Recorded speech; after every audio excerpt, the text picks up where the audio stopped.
But we wanted to do something which is different, which is unique, and which will stand on its own. It just opens up your mind, but the concept of just staying still. So welcome to the Uncommon Talks. So welcome to Uncommon Talks, everyone. Again, because I missed recording. And today we are with Miss Soni, and she's the founder of Raaso, which is basically a company which produces and manufactures cleaning products. And those products are organic, which means they are chemical free. Today we'll be talking about her journey, her experiences. So she has been into investing, like investment banking and finance sector also. Then she came to this line and started manufacturing her own thing, and in which she found some purpose or value to add to the society also. So over to you, Soni. Thank you, Jay, so much for this opportunity. So I'll begin with a little bit about myself. I grew up in Siliguri, West Bengal, which is this beautiful city, at the foothills of Himalaya. So, I spent a lot of time picnicking by the rivers and, sort of taking mountain trips. So it was an idyllic childhood, to say the least.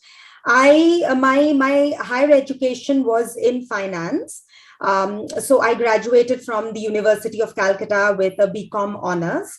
I moved to Mumbai and started my investment banking journey. I worked in investment banking for about 10 years. Companies, because I saw in your profile, there was Citibank. Yes. And Anand Rathi Group is a major one, right? That is, I think, for the HNIs only. I was part of the investment banking. So I used to head the FMCG and retail investment banking. Okay. So we used to do, mergers and acquisition, IPOs, debt deals for FMCG as well as retail companies, Kevin Cares, Balaji, etc. Then why this switch to the manufacturing side? Yeah, so in fact, my grandfather was one of the first Indians to set up a tea plantation in Nepal. This was way back in the early 50s. Because as you know, Nepal was a closed economy, but they had this brief window in the 50s when they had this thing that, okay, you can come here, you can cut the jungles and plant tea, because they felt that it comes under the whole Terai region. Right, so, Assam and Siliguri are one of the major tea producers. So we have a tea plantation in Nepal, but unfortunately, due to political conditions, it was not at all doing well. So in 2012, I quit my really lucrative investment banking job, and it was supposed to be a 6-month thing. So I remember Rathi sir, Mr. Anand Rathi, telling me, why are you working here when you have your own business? And I'm like, no, I really like finance a lot, but, I want to come back. He's like, okay, that's fine, but I don't think you will want to come back. And actually his words came true, because once I joined my family business, of course, I was caught up with the things. I was trying to salvage the business, and, we were able to sort of, stabilize the operations. And during that time, it was always, you could say, one of my dreams to, sort of get an MBA degree from an Ivy League college. So, I was lucky to get through INSEAD, and I always wanted to go for a 1-year program because, that makes sense. So INSEAD happened in 2014, and that's how, I sort of changed my entire, you could say, career and, life. Oh, okay. I graduated high school in 2013. I know, I'm very old. I'm not saying that you're old, but I mean, you went to like one of the top universities, and before that also you did your master's from India. Did you? Yes. I did. From which college? From Tejas Somaya, Mumbai. Okay. And was it different from India? Yes, absolutely. So KJ Somaya was right after graduation, right? Because I wanted a career in finance. So the only way, and that was in the early 2000s, right, was either you were a CA or a CFA, or you had an MBA in finance. So that's the reason why I decided post my BCom graduation that I would, sort of take up MBA finance. And so it was more academic in nature. Mm-hmm. Because you're still very young, so you need to get your technical concepts right. Right. So you need to understand how to read balance sheets, how to sort of, review ratios, how to do a financial analysis and valuation in general. Right. And you start applying that on your day-to-day job, right? Mhm. Whereas with INSEAD, what happened was that with any global MBA degree, first of all, INSEAD has a slightly older student profile. So most of the students have at least a minimum work experience of 5 to 6 years. Compared to way back, 20 years ago, when I uh, completed my first MBA, there was no such requirement in the sense that people were fresh graduates, right? And then Mhm. jumping into an MBA degree. Right now, it has changed in India. Now, students do prefer to kind of work for a few years and then go for an MBA degree. But for most of us, it was just very academic. Whereas Right. in INSEAD, the diversity is there. So you're interacting with not just Indians, but from people all across the world.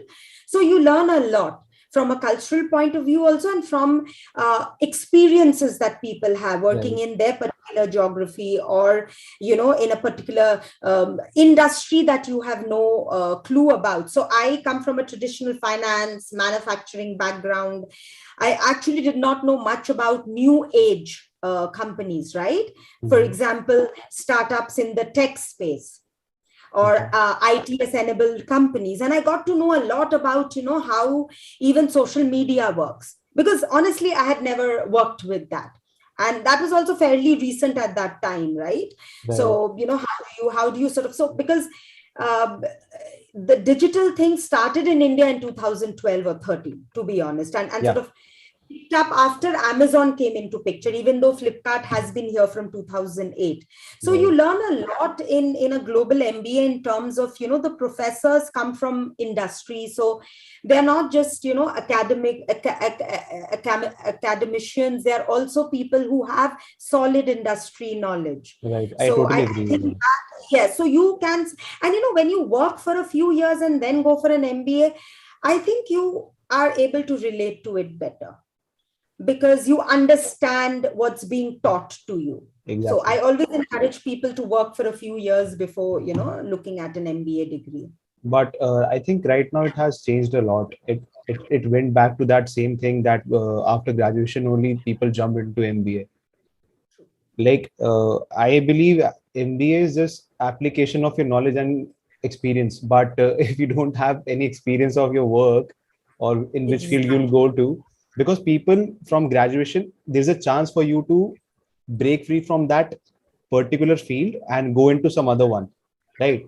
Like if say I have done BCom honors and I wanted to go into marketing, so I'll work for accounting firm or something, and I don't like it, or I happen to like marketing and sales more, then I'll do my masters in that only. That will True. be an added advantage. Plus, it will give me an edge and help for me or support for me to change the industry and my profile. But people don't actually figure out these kind of things or strategize these kind of things these days. They just jump from one goal to another even Yes. before thinking. Yes. And in seed, yeah. So one of my friend is from NUS. He's doing his masters in NUS right now. So he told me the same thing that AK Charan, who was one of the senior and heads of HUL, right now True. he's teaching him. Yes. Yes. So how amazing is that? Like, Exactly. so he was telling me about the experience that he had an assignment of 3 weeks, which was based purely on retail, which I'm learning right now in my company. These Ivy League colleges do make a difference for sure. Yes. Why did you switch? I mean, how did you get into this manufacturing of cleaning products and organic cleaning products? Yeah, interesting story. So way back in 2018-19, I used to use the basic products that you get in the market Mhm. earlier.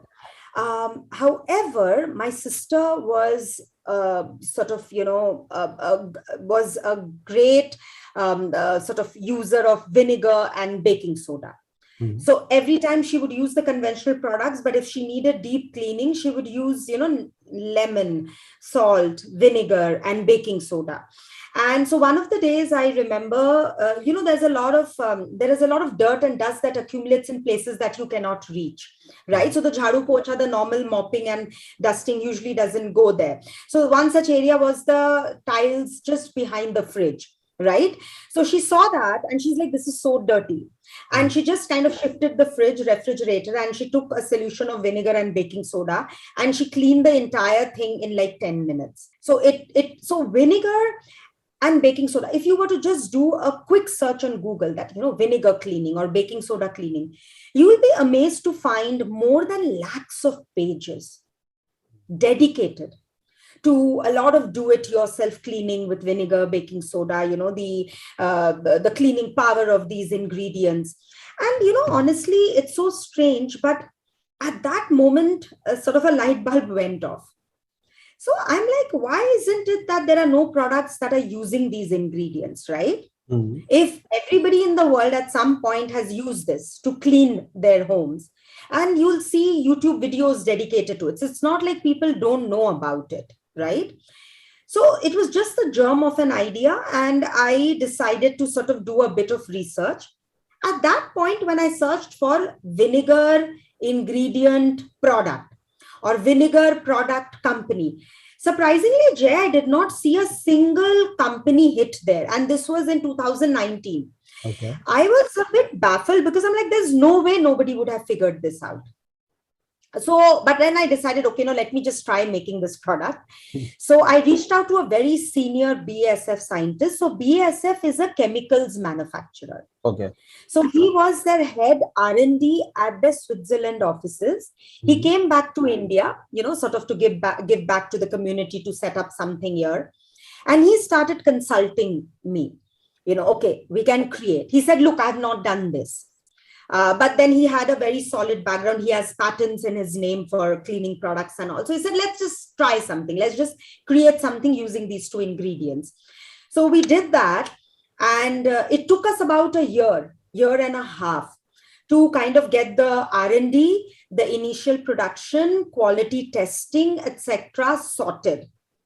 And during that process, I came to know that there are a few companies that do that. There's Frosch, there's Mrs. Myers, there's Laundress, but nobody has a complete offering using vinegar and baking soda. So in US, vinegar and baking soda is used regularly by people. So you get something called cleaning vinegar in supermarket aisles in US as well as Europe. Okay. So people do get that and use that with their other things, right? So is there a proper amount of ratio between that? Yes. Or can we make it at home also? Yeah, absolutely. So you can clean with even the vinegar that you get for your Chinese food recipes. Mm-hmm. So you can actually use that too, because that's vinegar. Mm-hmm. But the difference is that that's a food grade vinegar, right?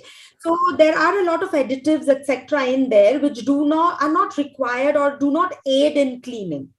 So what we've done is we've taken vinegar and baking soda and we've married with non-toxic chemicals. So we use certain other ingredients that further enhance or further boost the cleaning properties of vinegar. So for example, in my floor cleaner, in my dishwash, as well as toilet cleaner, I use a water softener. So a number of times these products don't work as effectively because probably you're in a place which has hard water, with water with a lot of minerals, and also the efficacy of the cleaning product sort of goes down. So we use certain things so that it also kind of, it doesn't matter what the water quality is, you'll get the cleanliness that is effective and efficient. So so I think we would be the first ones in India, of course, to come up with this product. But I think we are the only ones, and I would say in the world, that has an entire range created out of these two products, an entire range. So we have floor, toilet, dish, and glass cleaner. Now we are coming up with laundry solutions too. Okay. So we try to use baking soda or vinegar in certain ratio, like you mentioned. So, for example, we have a certain concentration in the floor cleaner because you have to dilute the floor cleaner. Right. Right. So that must be an intense one. Yes, yes. So because you're diluting it. Whereas in the Right. glass cleaner, it's not that intense because the glass cleaner is directly applied to the surface. So Right. you need as so much to, kind of do the job. So those things, we've actually that is the USP, right? And that's our proprietary, you could say, formulation, which is what is the ratio and what is the ingredients that we have combined to come up with this particular product. Okay. So you have all the patents for this? We don't generally get patents because this comes under general scientific discovery. Okay. So what you can do is you can have a very close, you could say, secrecy over the percentage. So I do have to disclose what is there in the product, which is okay, which is a no-brainer. I don't think people will take a lot of time to sort of figure out what is there. But there's always this one or two ingredient or the percentages that that is for you. Right. So so they also understand that you cannot reveal everything up to the Obviously. percentage. Right. Yes. So that's there. So we do have third party tests. So we just don't say that our product is, non-toxic and eco-friendly, child and pet safe. We actually have certifications by third parties. So we have a GMP certification, which is good manufacturing practices. We have a hazardous analysis certification. So what it says is that we don't have any hazardous Right. chemicals So in that our must be product. below level 1. Oh, yeah. These Huh? are so the beauty of this product is that, I mean, vinegar and baking soda are actually very potent ingredients in itself, and they are natural cleaners. See, because you can eat vinegar, right? Right. And you can eat baking soda too. So Mhm. there is no way that this is going to harm you. And we don't use, so if you look at most of the eco-friendly companies, they will have anywhere from 8 to 12 ingredients, by the way, Okay. because most eco-friendly formulations require a lot of preservatives and stabilizers. But vinegar is the best stabilizer and preservative. So we only have 5 to 6 ingredients in our cleaning product. So very, very less ingredients. So vinegar, yeah, right. That is actually a good preservative. So it actually keeps your chemical. So, my products actually don't go out of, you could say, Shelf life. they don't go bad. Yeah. The only thing is the perfume and the color will go away with time, right? Because perfumes do lose, fragrances lose their efficacy. But vinegar in general won't. So you have a big portfolio. Let's say 4-5 products, you said? Yeah, so we are in 4 categories, and now we'll be in 6 categories. Okay. So we'll have laundry, we'll have a stain remover, we'll have this amazing bleach alternative. So I know we use Ala, right, for your white shirts and for your whites. We've come up with this amazing product, which is a natural brightener. So it not only brightens your whites, but it also brightens your colored clothes. Mm-hmm. So it's not that you cannot use it for your normal regular clothes and all. So that's something that I'm very excited about launching in June. Okay. So there is, I believe, for the stain removal thing, white petrol is also used. Yes. So so what we do is, it's again a proprietary formulation, but what I can say is that it does have vinegar in it. Okay. But there are a load of other things that we've put in there. One of them being enzymes. So, your stains are organic or inorganic in the sense, you have blood stains, you have, oil, you have grease, all those, ketchup and makeup and all. So each of these require a different enzyme. So we use a medley of 6 enzymes. So our products have 6 enzymes in this. So protease, lipase, cellulase. These are some of the enzymes that work on, specific stains and, grease, etc. Okay. Apart from that, how did you come up with Raaso? This name. So Raaso is just the name of the company. So that is Rajiv, who's my partner, and Soni. So that's Raaso, and it's also a wordplay on Rasayan. So Rasayan means chemistry in Sanskrit. So Raaso, Rasayan, right? But Raaso is just the company name. It's our brands, Sovi and Tidy Bowl, that are there in the market. So that's our focus on building these 2 brands. Okay. Which was this when you started manufacturing, when you got into manufacturing, what were the biggest obstacles you faced before starting or even while doing this? I think in India, for any small scale industry, the ecosystem is such that you don't have access to a lot of quality suppliers. So, in order to get access to one of the larger guys, right, you need to have a certain scale. Or Hmm. else you'll have to go to a smaller company, for your bottles, for your labels, for your raw materials, because your quantities are very small. But right from the beginning, I was very clear that I am going to ensure that I have the best raw material, ingredients, packaging, labeling. Because had I not done that, I would have faced a lot of quality issues. Yeah. So in hindsight, I did try to control that, but things go wrong. So for example, we made our own mold for the toilet cleaner bottle. So Hmm. it's very clear that I don't want the same Harpic, Lysol, Vim and Prill bottles, right? So I made my own mold. That mold gave me a lot of problems. I mean, there were leakages. I had, the consignments coming back Hmm. because, it was damaged in transit. So I think the supply chain took me a lot of time to sort of put it in place. So now I have an excellent raw material supplier, my labels, my bottles, I get my fragrances from Keva, which is the largest company in India, and Okay. RF. So, they have been very kind to really give me very low quantities. So they themselves believe in supporting, startups and especially women entrepreneurs. Oh, that's So really I think, nice. yeah, so the biggest obstacle was sort of creating that supply chain, because I'm manufacturing, right? So it cannot go wrong. It has to be in place. Right, exactly. I mean, there's a lot to do and figure out when you start.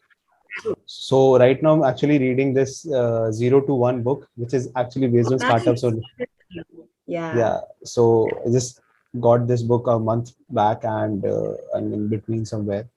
So I'm reading the same similar things you said, and I believe a lot of things can go wrong. And do you believe in making decisions and making them right ones? And there's no right or wrong decision when you are starting, Yeah. or let's say even in the working everyday working. I think one of the, I would say, areas of improvement for me is that, women generally tend to be too much of a perfectionist, Achha. which is actually not good. So by that, what I mean is we tend to spend a lot of time getting everything Mhm. right. I don't know, it has to be 100% perfect. Mhm. I have made that mistake. Which And can I delay. would never, yes, you should never do that, because you lose momentum. Mhm. You lose, somewhere the focus gets diluted. So what you should do is you should make a list of, things that you have to have in place, right? So if you're manufacturing something or any product, you cannot go wrong in the raw material supply. You cannot go wrong in the production process, right? Right. You cannot go wrong in the bottling and the way you package it. Agreed? So you should focus on getting 80 to 90% of whatever is required right. And you will, no matter how much of a perfectionist you are, anything and everything that has to go wrong will go wrong in the business. There is no escaping that. So the best thing to do is get a great product, make sure that the quality is not compromised, bring it out in front of the customers as quickly as possible. Don't spend a lot of time trying to get that last label card design perfect, which I used to do. Trust me, my labels are such that they're unlike what you see in the market, but I used to Okay. spend a lot of time obsessing over it. So I felt that I stopped selling at some point just because I was not happy with the label, which is a very very bad thing to do. So Okay. don't obsess over every little thing, but make sure that you don't make any major mistakes that can really sort of bring down your operations. Okay. Yeah, I mean, this also delays a lot of things, and hit and trial, Yes, like you said, you lose the flow and the exactly, the momentum moment. of it. Yes, So I mean, the basic thing you are saying, you must have four pillars or something, true. right? Which are the basic and the base of everything. You have to get Absolutely, them correct first, and then move on to the remaining 20% part. exactly. Okay. So you And that's have very difficult for most entrepreneurs. Okay. Yeah. He gets obsessive. So it is a journey of life in itself. So you have any hobbies apart from like entrepreneur and manufacturing things and investment banking? So one of the things that I love is, of course, I love reading. I've been a bibliophile since I was a kid. So I grew up in West Bengal, as the Indian seat for culture and art and literacy. Literature. So I used to read a lot. I still do. Now I enjoy biographies. So one of my favorite is Steve Jobs, which is by Walter Isaacson. I'm sorry if I don't have the name correct. So one of my favorite biographies. Then I just finished The Everything Store, which is about Amazon and Jeff Bezos and his journey. I do love cooking. That's the reason why I love formulating products too, because it's like, coming up with your own recipe. Right. In fact, I have decided to take up horse riding. So Horse that's something I'm looking forward to. Yes, they have a few classes here in Mumbai, and I'm a huge animal lover. So other than the reptiles, I'm okay with the general animal kingdom. But yeah, snakes and crocodiles, I think I would stay away. But I'm very fond of dogs, horses, and camels, giraffes, anything. Right. Yeah. So that's so huge animal lover. Okay. So have you traveled a lot, like you were saying, like horse Yes, riding yes. and animals, everything? Yes. I've traveled a lot across the world. I was very lucky to travel at a very young age, starting at a very young age. When you're young, nothing sort of sticks to you. But then as you grow older, you kind of when you reflect back things, then you realize, oh my God, there were so many things I learned, through my journeys and through my travels. So I do enjoy traveling. Right. So do you think traveling and going to different places, studying abroad and talking to different people, getting to know their experiences, uh, gaining some knowledge from them has made you what you are today? Yes, absolutely. And I always encourage my young cousins and, nieces and nephews that you should at least for your higher studies or to work in a company, you should certainly travel outside your home country, because it just opens up it just opens up your mind. But at the same time, I think the reason why I encourage people now to do that is people don't read anymore. So at my time, I used to read a lot. So, you can actually see the world through the books. So while traveling, of course, was something that I enjoy, but even today, if I open up a book and, I learn about a culture, about a country, or about a certain, a historical figure, I think, so I always encourage kids, okay, I know you're not going to pick up a book. So, go ahead and travel the world and, see what they have to offer. So it definitely opens up your mind. Right. It's incredibly, you could say, liberating. True. But having knowledge and being able to experience it over there in the present moment and learning that skill is totally different from knowledge, and implementation of skill is totally different. Yeah. You can read about how to drive a car. You might know how to drive a car, but in actual to drive a car is totally different. Have to get on the road.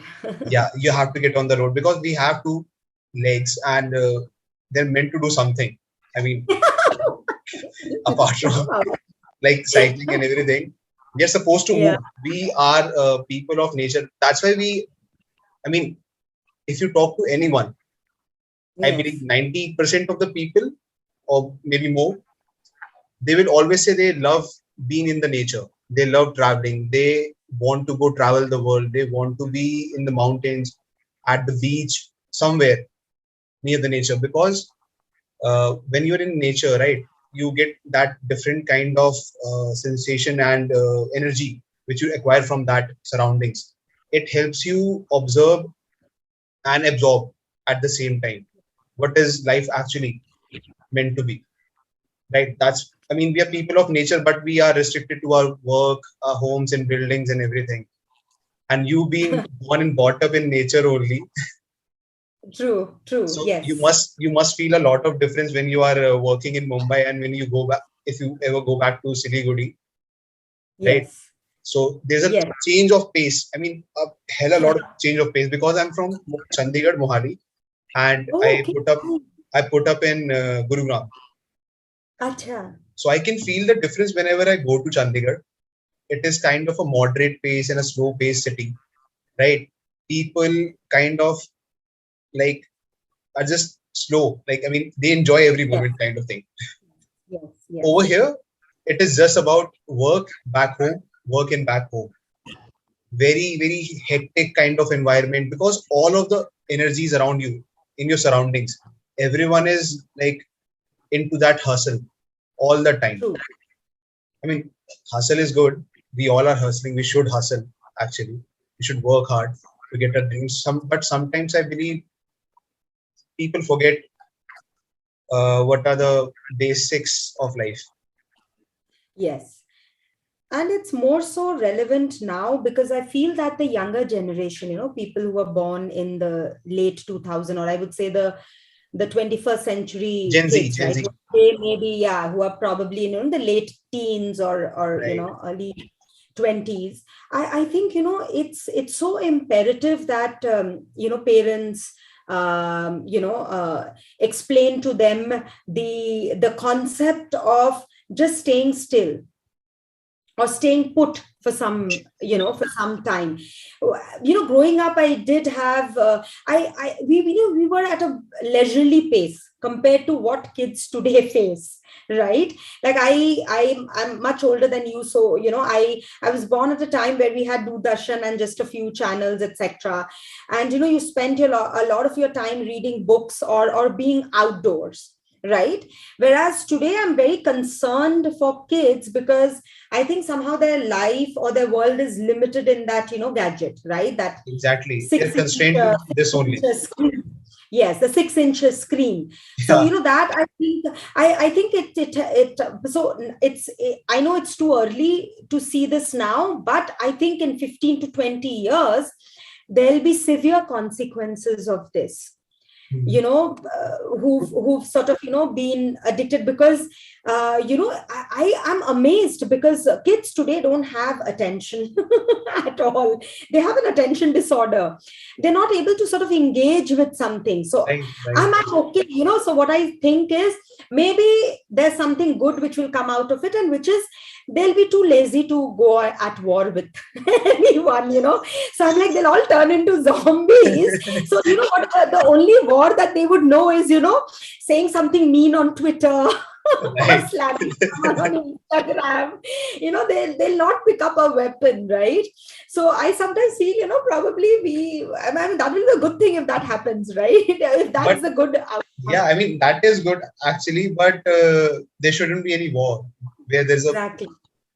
blood spill and everything, Yes. whether families are ruined. That shouldn't be there. But I think it shouldn't be, right? Because now I think, see, the kids who are born now, let's say who are going to be born, who were born in the last 5 years or going to be born in the next 5 years, I think they'll not have a life beyond mobile phones.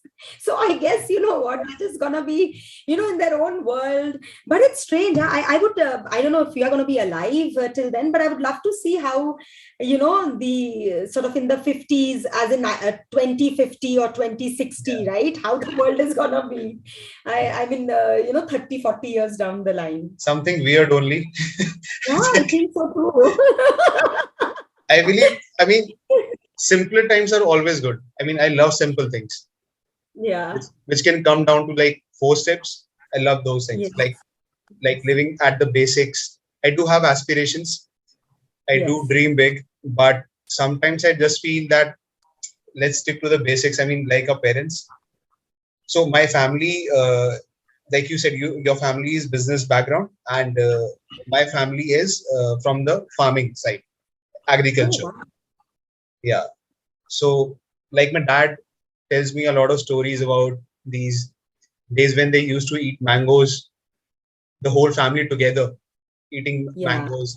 in one tub. There is a lot of mangoes. They're telling stories. They're teasing each other. They're fighting also. They're loving also.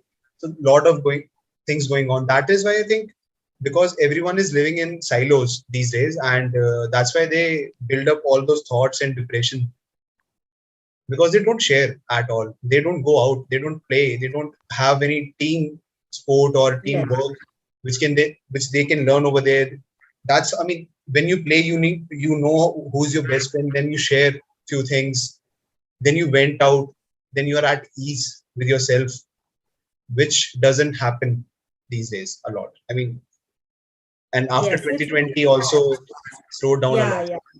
Very. And after COVID, I think people are just, I think kids in general are addicted to mobile phones. I mean, they had to have it because there was no other option. But hopefully, it will go back to normal in a couple of years where they at least are going out, Let's hope. playing. Yeah. Circle of life, circle of life. It, Yeah, it, circle of it life. will come We life. go It back will to come back to farming that. soon. Yeah, we'll have to go back to farming. Yeah, because actually, I grew up in Siliguri at that time. It was a very small town. So I remember we had our own farms. So we used to grow our tomatoes and, Yeah, potatoes exactly. and everything. And the taste of that food, I mean, I don't find it anymore. I think Exactly. that is something, when I go back to Siliguri, there's still a bit of organic farming that happens there in our tea plantation and our, farms. So I do get a taste of some, fresh veggies, but in general, it's become quite, and especially if you live in Bombay, I'm amazed. Like, I think I'm not even eating anything other than just, some fertilizer and hormones. Add food with Yes, yes, preservatives. Yeah, so yes. I Even think vegetables have become preservative laden. exactly.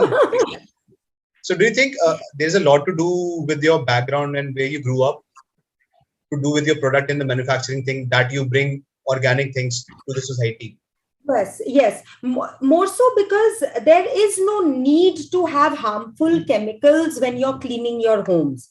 So compared to, let's say, a factory or you could say a commercial establishment, right, where there will be a lot of dirt, grease, and pollution, etc. But your homes in general don't, get dirty to the extent that you need to use acid and phenol and those Right. things. You can use products that are not just harmless for you, but also to the health, right? They Exactly. are the ones who Exactly. don't have access to healthcare. So And why you do you want their hands to get damaged and, them to inhale fumes? Because the fumes are, we don't exactly, realize exactly. it because we are not the ones doing it. Right. But they go back to their homes and use the same hands to cook food and to take care of their kids. So I think, and if there is a need, then I could understand people using it, using chemicals, right? But there's no requirement. And even in fact, one of the worst polluting agents are these detergent powders, right, with caustic soda and caustic ash and all. So we need to sort of, I think the government has to take a decision and really say that, look, we have to ban certain things. And people are using chemicals because it's so cheap to manufacture. Right. So, for me, I have to compete with, oh, why is your product so expensive? I'm getting, XYZ. I have to explain to that it only has water, color, and maybe bleaching or an acid or a phenyl, which takes like $10 to make. Whereas I use ingredients that are, not harmful to you. So, it's in India, the awareness level is very low. We are still a very price sensitive market. So people Exactly. will still kind of, oh, what, why should I spend so much money? So what I did was I wanted cleaning products to be affordable. So compared to my competitors, I am at least 30-40% cheaper than them. So my objective was to not build a D2C brand, which is to, sell through my website, because then you spend a lot of money couriering it. But to be in physical setup or Bigbasket, Grofers, B2B, where it's easy for you to send the products at a cheaper rate, so Right. that the customer can enjoy the benefits of lower prices. As soon as you start selling online, there's a lot of CACs, customer acquisition cost, your fulfillment cost, your shipping costs are huge because our products are big, right? They're 2 liters, 3 liters pack that customers order in general. Right. So that's something, which gets a bit tedious to ship. So I think it's something which I feel is the need of the hour. There's no requirement of chemicals in products, so I think companies should steer away from putting harmful chemicals in their cleaning Agreed. formulations. Agreed. So yeah, I mean, like you said, there are fumes in chemicals, and I totally agree that because there's a lot of harmful agents in those chemical cleaning products which can harm your skin, and majorly caustic soda.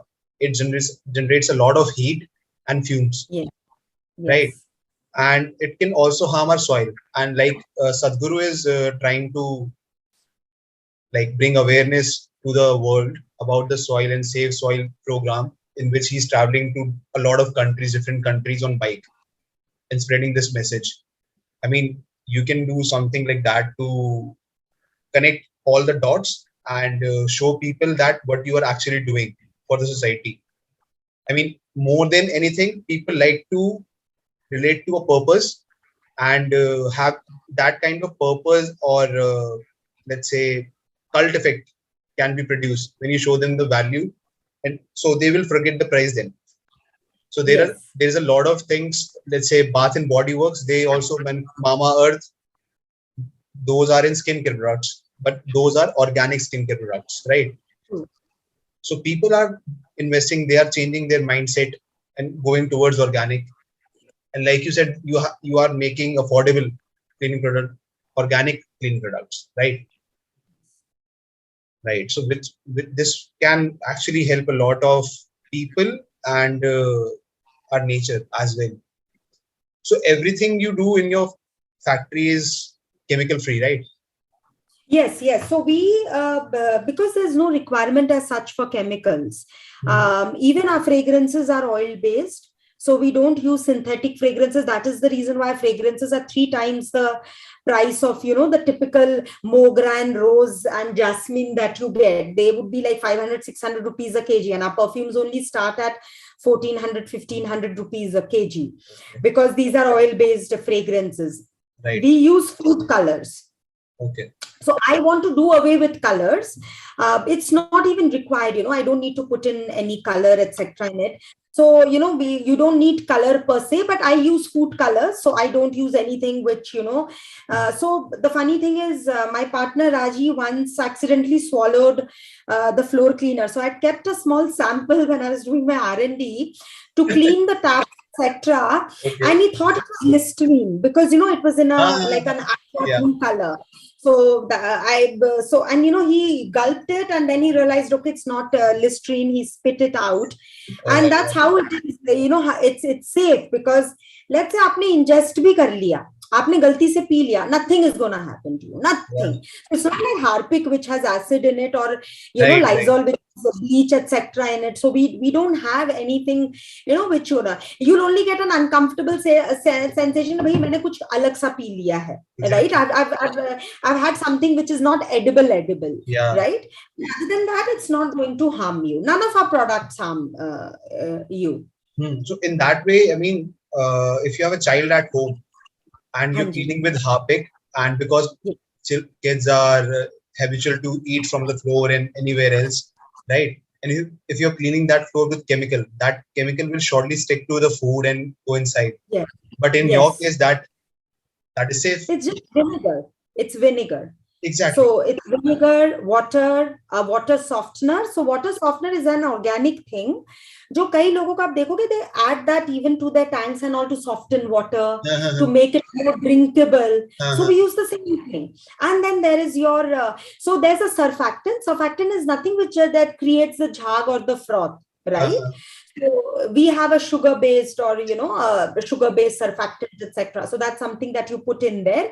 Right. And color and there's no preservative, there's no stabilizer. We don't use a lot of ingredients. So apart from all these things, I mean, you being a women entrepreneur, has that been any kind of difficulties or any obstacles which you have faced, which you think you have faced, or might, some other people might be facing? I think India is a very interesting place for women. I do believe that women entrepreneurs are very much likely to succeed in India. And I saw this even in my mom's case when my dad had a medical emergency.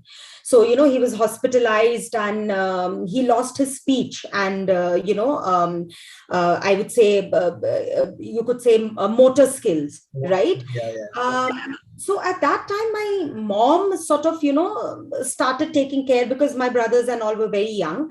So she started getting, involved in the family business, etc. And that to manufacturing, right? A tea plantation and all those things in Nepal. Right, right. She received tremendous support. I think in India, it doesn't matter whether you're a man or a woman when it comes to the obstacles that you're going to face. By the way, I don't think the obstacles, no matter starting, and if you're small scale industry in India, you're going to face problem. Either you're a woman or a man. But I do believe that you get a lot of support from the business community, like my packaging people, my label guys, my raw material suppliers. They I would say actually provide me with better service and attention, just because they feel good that, okay, you know what, she's trying to make a mark in manufacturing, which is such a tough Right. sector even for men. So let us just extend whatever support that we can. So I think your capabilities matter to a great extent, whether your business will be successful or not.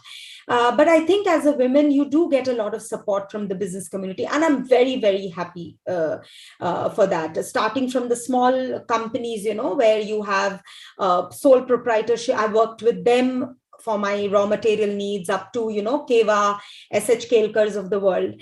And each one of them have been very supportive. I think the challenge for women is probably if you're not sure as to what is it that you're doing, right?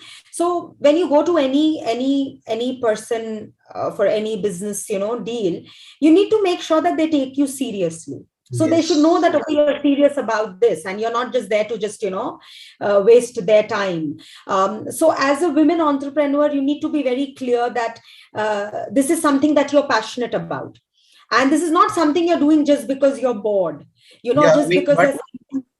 right, but that is actually a general thing. I mean, Yes, that is something we'll have to live with, because women in general were never part of the workforce for a long time. So even when they started businesses and all, it was like, okay, you know what, my family is asking me to do something, I'll sit there, I'll do something at the factory. So women were not active participants, also because of the fact that we are carer, givers, nurturers, right? So our mind is always engaged in domestic things or right, taking care of the child, etc. But I think now women are also coming up. I think the lines have blurred. I think my generation would be like, okay, there's still, okay, maybe there are a lot of things that we wouldn't do, or men would be doing. But I think the kids who are born now, last 15, 20, I think they would never think of it as, I don't think this girl can do this. I think the lines have blurred a lot in India. Yeah, right, which is very good, which I really right. like, that But that they no longer have those gender segregation in terms right. of opportunities. But I do differ. I beg to differ from that statement that you said women are back end support. I don't think there is a back end support and front end support. There's just one part of work that is 50% that men is doing and 50% which women is doing.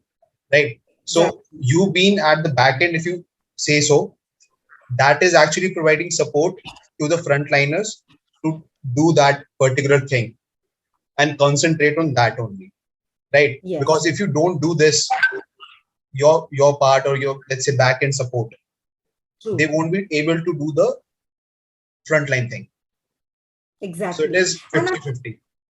kind And of I'm thing. so glad you brought this up. I would be very amazed if someone who were born in the 60s or 70s would be able to articulate the way you did. Because at that time, people actually didn't give a thought, right? There were very clear demarcation between what a woman's role is and what a man's role. And that's the reason why I keep saying that the lines are blurred because of Gen X like you, right? Right. Because you've been exposed to working women, you've been exposed to women, there in the workforce, and that I think is bringing about a lot of change. But in general, I think women do get caught up with the whole, the whole domestic thing, just because we are, I think you can't fight evolution, right? I mean, it's For part so of the nature. It's part of your yes, natural absolutely. I cycle. think we'll always be, yeah, we'll always be carers and givers, but I think now Obviously, we are sort of obviously. having a niche for ourselves too, in the corporate and I business mean, world. men can do what women can do, and women can do what man can do. But obviously, there's a lot of things which nature has designed in such a way that only women can do, right? Yes. Uh, a father can never be a mother, and a mother can Yes. never be a father. They have different roles to play. They have different True. psychologies to and different kind of knowledge to give to their kids. So True. they both play part in the nurturing thing, but obviously mothers are mothers. So yeah, Yeah.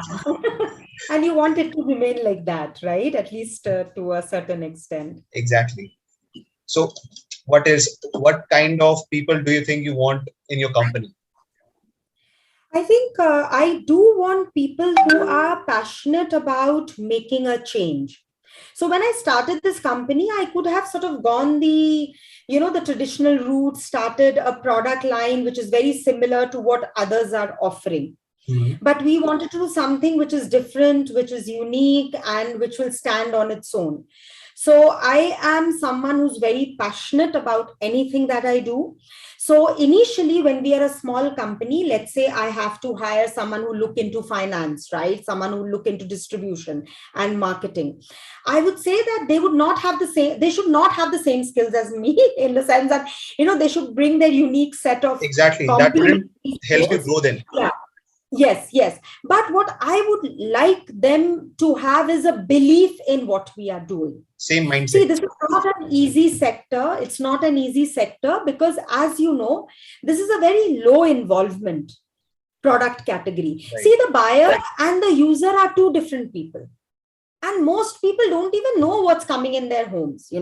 for what is being cleaned.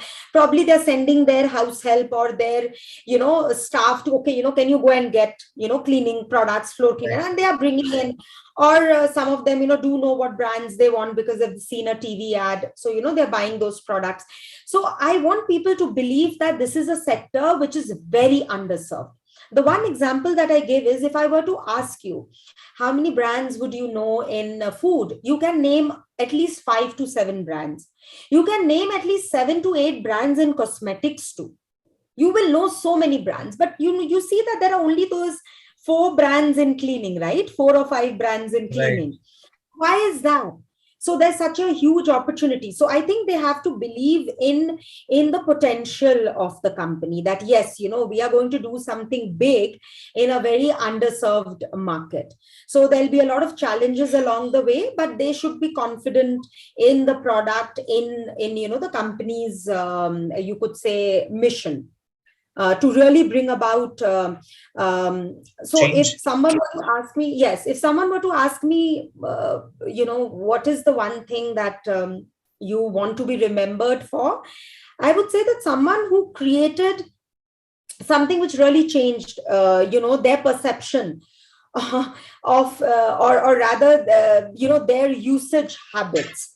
So probably they were doing things a certain way, and then we came along, and then they realized, oh my God, why am I using that? Why am I not using this? So, that change that you can bring about, quality products, making sure that they don't, they understand that when they buy our products, they're actually contributing towards the environment, and towards, the health Right. of their family and others. So actually, coming towards the last conclusions and everything, I want to ask that what has been your biggest learning? I think one of the things that I've always been as a kid is I've always been very resourceful. Haven't taken no for an answer. So as you understand that, I'm taking upon the global giants, right? When I Right. decided to enter this space and in a category so commoditized, I was actually taking upon, large companies. And I believe that it doesn't matter how big or small you are. What matters is whether you are resourceful and have innovated. So I think at a certain time, all of us get complacent, right? Oh, we've created a beautiful product, it's selling well, and it's great. I'm doing pretty well. But I think as an organization, even as an individual, what I have learned is that you need to keep improving. You need to keep improving when it comes to yourself, which is learning, applying those learnings, learning from your mistakes. And an organization, you never stop innovating. And even today, when people look at my product and when they see the quality and when they ask me, how did you start this, and they're amazed that I came across Dr. Ramchandran, BSF scientist. It's because I started looking for people who will help me. Mhm. And when you're really dedicated towards a cause, right, I believe that you make things happen. So you have to believe in your vision. What is it that you wish to create, and things will fall in place. Trust me, it Right. will fall in place, because I had nothing. I had nothing when I started. I had no knowledge of this industry, zero knowledge of formulation, because of course, I come from a finance background. I've never Right. even created these products. But this urge to learn, and if I want to get into any business or anything in life, you have to really get into things at a much deeper level. It shouldn't be like, oh, you know what, I'm just going to create something and then I'll think, okay, whether it's great or not great, or whether it's working or not. Mhm. Like I said, there are certain prerequisites, and one of that being, be very clear what is it that you want and work towards that, and things are going to fall in place for you. It's the biggest learning. Or else, when I see this company and I see what we've been able to achieve, I'm still kind of amazed that it happened. Right. So you mean to say that whatever we dream or let's say manifest, Yes. we believe in, that will Yes. definitely happen. But with hard work, with ensuring that there's a lot of hard work and Yeah, effort. because That your mind is working in the same direction. Yes, yes, yes, Right. yes. And there's always there, and I've seen, and since I read a lot of biographies, pick up any biography, right, of any of these, great leaders or business people, you'll see that their whole business, sort of catapulted for that one opportunity that presented itself, or some luck that, Break. that break that they got, Exactly. and that was because they were working towards it, Exactly. right? They were Somehow consistent. yeah, because they could spot that opportunity. Or else, if you're not working towards it, a number of times you wouldn't even know, what is it that I need, and True. where to find, True. etc. That is something which has been a great learning for me. That's what we try to do. Yes. Making one podcast a week, inspiring one person at a time. Yes, yes, I'm sure inspiring thousands, if not lakhs. So yeah, that is also kind of our aim, that we bring some kind of change to the world or society. I mean, through our talks or whatever knowledge our experts bring to the table. Yeah. And indeed, you have done so, and you have given us a lot of things to talk about and think about. So thank you so much for coming on the Thank you. show and Thank you. giving and delivering us these kind of uncommon talks. No, no, no. Always a pleasure. And if there's anything that I can do for you or your team, don't hesitate to reach out to me. It would be a pleasure. Sure thing, sure thing. Thank you so much.